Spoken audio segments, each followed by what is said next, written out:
a señora alcaldesa, a señora Castro, baixou a esa plaza a amenazar as traballadoras do Servizo de Axuda no Fogar. Estas traballadoras están reivindicando dereitos laborais. Estas traballadoras están reivindicando que se lle paguen os pluses de fines de semana.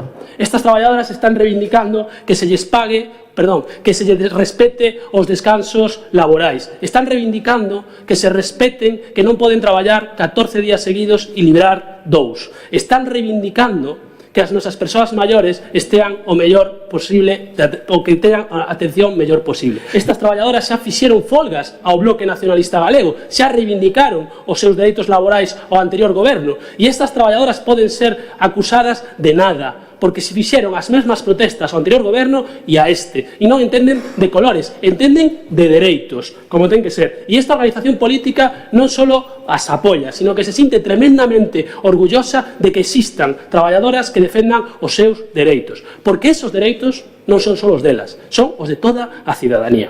Para que a xente nos entenda, a axuda no fogar é un servicio prioritario, é un dos servicios que máis orzamento leva do noso Concello, e é un servicio que esta organización política o que quere facer é remunicipalizar. Para que? Para dúas cousas: para mellorar o servicio e para mellorar as condicións das traballadoras, para quitarlles o beneficio das traballadoras que se levan ás empresas, porque as empresas non son tontas, as empresas gañan cartos co traballo das traballadoras.